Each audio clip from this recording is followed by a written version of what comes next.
Hello mga ka-idols. Inuna ko muna dito yung purple buff ko. At saka yung tank naman, binawasan na niya yung red buff ko. Pagkatapos natin dito guys sa purple buff, tumiretso ako sa red buff. Kasi kung tinalan yung light, baka maagaw ng tank. Di ko na malayan guys, kinuha na pala ng kalaban yung dito kaya hindi ako naka-level 4 dito. Kinuha ko muna itong maliit. At saka may bala kaming agawin yung purple buff ng kalaban, guys. So dito, guys, hindi namin nakuha, guys, kasi may retrip pa yung Cornella. Kaya umatras muna kami kasi hindi namin kaya. Aga rito, guys, napitas namin yung Cornella. Medyo lamang na kami dito sa gold. At pagkatapos, pinuntahan namin yung Turtle, may bala kaming agawin dito, guys. Hindi ko nakikita, guys, yung life ng Turtle. At saka, tunay ko retrahin, yun na agaw ko. Saka rito, guys, nag-clash kami dito. At napitas ko yung Cornella pagkatapos. Sinunod ko naman yung mage nila. Yun, double kill. Bala ko pa sana ditong agawin si Pakito kaso hindi ko nabutan. Si Sisin dun yung nakapatay. At pagkatapos nag-teleport ako sa gold lane. At dito, pinitas namin yung support nila yun. Nakuha namin. Binalikan ko guys, kasi nandito pa yung Clint at saka yung Paketo. At dito guys, nabitas ko yung Clint. Hindi ko na abutan yung Paketo. Pagkatapos, nag-teleport ako sa Turtle. Kasi malayo yung Cornella at binilisan ko dito upang makuha namin yung Turtle para dagdag coin. Dito guys, sinusubukan ng siyang kunin yung Turtle pero hindi siya nakuha. Naretry ko at saka napitas ko pa siya. At dito guys, sinamahan ko muna yung MM namin. Kasi nandito yung Clint. Understood. Pagkatapos na clear ng inim namin yung minions, sinubukan naming pitasin to. At saka pinasok ko na. Bangag.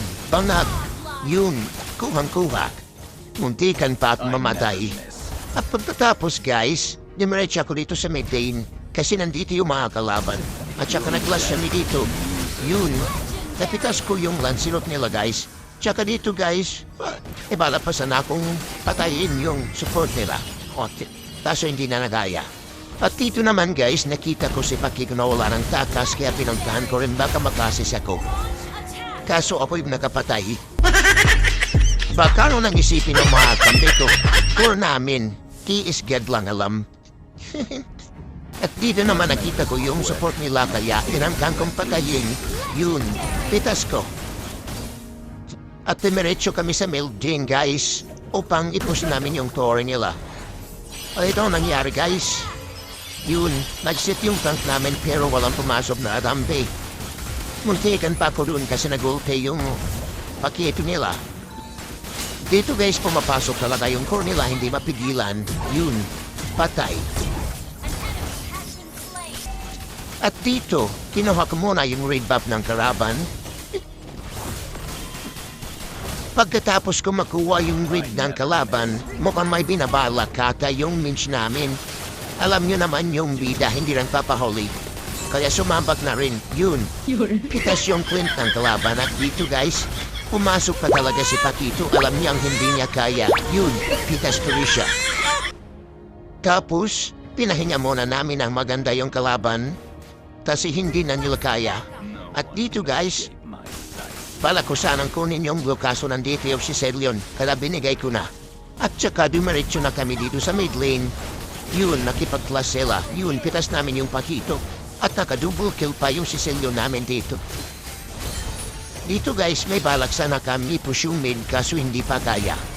Gather up the Lord. At dito guys, nag-lord na kami. An enemy has been slain. Retreat from the Lord.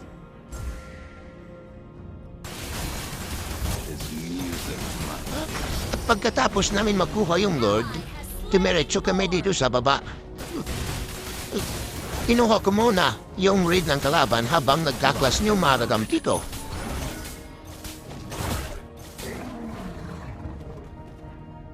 Dito naman guys, may balak sana kaming i-push yung mid nila. Kaso may pumarap yung Chunky. Kaya yun napigilan. Request backup. At dito naman, magkiklear lang sana kami ng minions kaso pumasok yung core nila. Yun. Pitas tuloy siya. Ito guys, hindi mapakali yung pakito. Yun, napitas tuloy siya. Malapit na yung Lord namin at saka pumasok na din yung tank namin. Sinabayan ko na rin. Yun. Triple kill na yun guys. Tapos dito guys, hinahabol kong Chunky para makiminyak ako. Minyak! Kala ko makasabits kaso hindi na umabot.